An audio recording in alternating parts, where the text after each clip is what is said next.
In this video, I'm going to show you the best settings for Blackmagic Camera on iPhone and Android, along with 3 tips to nail perfect exposure, white balance, and focus, so you can capture video that looks so good, no one will believe it was filmed on a smartphone. Let's start by configuring our settings, which we only need to do once, because once we have the perfect settings locked in, we will save them as a preset so we never have to do them again. Start by tapping Settings, then under Record tap on Codec. If your iPhone supports ProRes and you have tons of free space, choose 422 for maximum quality. However, these files are huge and overkill for most use cases, so choose HEVC and select the max bitrate for the perfect balance of quality and small file size. Next, let's select resolution and choose 4K.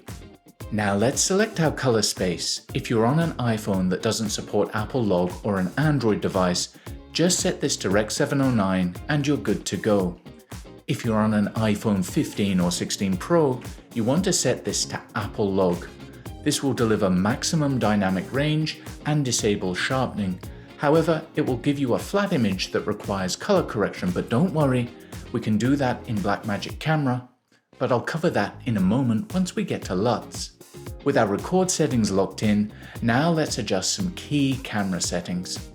First of all, enable vertical video if you plan on shooting anything for social media.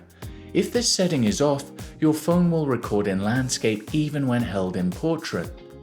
Next, turn on lock white balance on record. This will ensure that your white balance doesn't shift during a recording, which can be distracting to the viewer and is a clear giveaway that you're filming with a smartphone. Next, change your shutter measurement to angle. I'll explain why in a minute. And if you're on Android, turn increased sharpening off. This will make your footage look much more filmic and closer to what you'd get out of a dedicated cinema camera. I just wish iOS would let you turn this off too outside of Apple Log. Next, tap on Media, and unless you're using Blackmagic Cloud to upload proxies while filming, turn off Record Proxy to save on storage space. Now, before we save this as a preset, we need to make a few more adjustments first in the camera view. Tap on Camera, and first we're going to make sure our device's main wide lens is selected. Whether you're on iPhone or Android, the wide lens typically sits in the 22 to 26mm range and has the best sensor and the widest aperture, meaning it can let in more light and therefore it delivers the best quality video with the lowest noise. Next, tap on FPS and choose 24 to mimic the standard frame rate for motion pictures. Next up, let's set our stabilization to standard on iPhone, and if you're on Android, set this to OIS.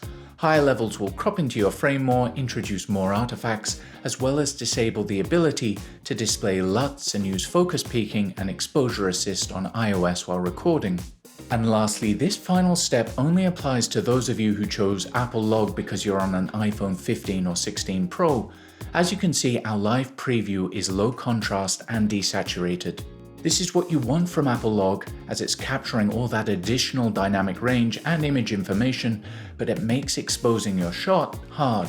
What we're going to do is apply a LUT, or a lookup table, to bring it back to Rec 709 so we can more easily evaluate and set our exposure. To do this, open Settings, LUTs, LUT Selection. Blackmagic Camera on the iPhone 15 and 16 Pro automatically includes Apple's official Apple Log to Rec 709 LUT, which you can tap to select here. Overall, it's pretty awful, especially for skin tones, but it will greatly assist you in evaluating your shot and setting correct exposure, and it is built in and free, so you can't be too picky. I'm going to use my Epic Gloat LUT instead, the greatest LUT of all time, which is the ultimate Rec 709 LUT for Apple Log and looks f***ing amazing, and if you want to check it out, you can save 20% with the link in the description. Once you've selected your preferred LUT, tap back. First, set the LUT color space to Rec 709, then turn on Display LUT. Now, if we jump back into the camera, our Apple Log is normalized and we can better evaluate exposure and white balance. However, it is still recording in Apple Log. This means you'll need to apply a LUT or color grade it in post once recorded. It is an extra step, but one that most pros will prefer for greater flexibility. However, if you want to cut out this extra step, just jump back to Settings, LUTs, and turn Record LUT to Clip on. This will burn the LUT in so that what you see is what you get. I'm going to leave this off as I like to do this later in post, but it's totally up to you. Now, if you're on iPhone or Android, the next step is the same for all. Because we have our key settings locked in, tap on Presets and choose Save New Preset. Give it a name and tap Save. Now you never have to walk through this process again. Literally everything we just changed can be loaded instantly just by tapping on this one preset. So those are the best record settings for pro video in Blackmagic Camera on iPhone and Android for the highest possible quality. But settings on their own won't deliver amazing footage, they're just half of the equation. Next, let's dive in and look at 3 essential techniques for exposure, white balance and focus to help you achieve perfect results. Tap on the camera button.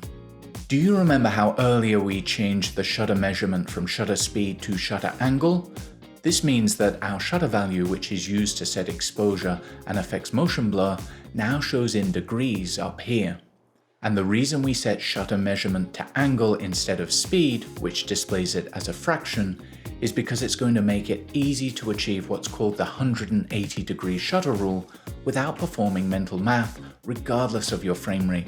And this legendary rule is your shortcut to cinematic motion blur. On the left of the screen is a video captured with a 180-degree shutter, and on the right the same shot captured at a much higher shutter speed. Notice how smooth and filmic the footage on the left looks, and how jittery and unnatural the footage on the right is? The footage on the right is typical of smartphone video and is one of the telltale signs that it was captured on a smartphone versus cinema camera. So with our shutter angle set to 180 degrees, tap to lock the padlock. We don't need to touch it again as it won't change until unlocked. That leaves us with ISO to set our exposure. Whereas the shutter value affects the amount of motion blur in your image, ISO affects the amount of noise. And all you need to remember is lower is better, because the lower your ISO, the less noise will be introduced into your image. However, if you're in a bright environment with your shutter locked at 180 degrees, you'll soon realize that no matter how low your ISO is, your shot is still blown out. So how can we achieve the 180-degree rule in bright conditions? Well, this is where you're going to need one of these, a variable ND filter. This covers your lens and reduces the amount of light reaching the sensor. Just think of it as a pair of sunglasses but for your phone. A variable ND lets you turn the filter to adjust the amount of light being let in.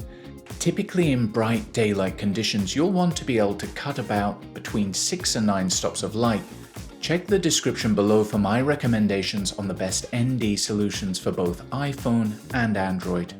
So now, with our shutter locked to 180 degrees, our ISO set as low as possible, I can make exposure adjustments just by turning the variable ND. We need to make sure our exposure isn't clipping, which results in loss of information in the highlights. Unfortunately, the histogram isn't perfectly reliable on the iPhone, so use it in tandem with your eye to look for blown out areas of your image that appear to be pure white and lacking detail. Then bring it back down as needed using ISO and your variable ND filter. Again, clipped highlights are a dead giveaway that you're filming on a smartphone, so utilizing these exposure techniques will give you the best possible looking footage with filmic motion blur. You'll remember that earlier we set white balance to lock on record. This means it won't shift during recording, but if you want to give it a helping hand, ensure there is something white for the camera to reference in your frame. For best results, use a white balance card like this one. Just hold it in front of the camera, hit record, then remove it. Now you'll have perfect white balance that won't fluctuate through the shot. Again, check the description for my white balance card recommendations. And lastly, let's talk about focus. If you leave Blackmagic in autofocus mode, you can get great results, but nothing kills a shot quicker than focus hunting when it shouldn't. To avoid this, just tap on your area of interest, then long press the reticle to lock the focus. You can always unlock it by tapping on another point in the frame during recording. Or for best possible results, tap the monitor controls overlay button and turn on focus peaking. Then use the manual focus slider to set your focus. You can still tap a point of interest to use the reticle in combination with the manual slider, and you can quickly revert to autofocus by tapping auto at the top of the slider if needed. Now you should be ready to capture stunning video on your smartphone using the Blackmagic Camera app. For links to all the recommended filters, color charts, LUTs, and more, check the description below and let me know if you have any questions in the comments. If this video helped, I'd appreciate you liking and sharing it so others can learn how to level up their smartphone video production. And please subscribe for more. I'll see you in the next one.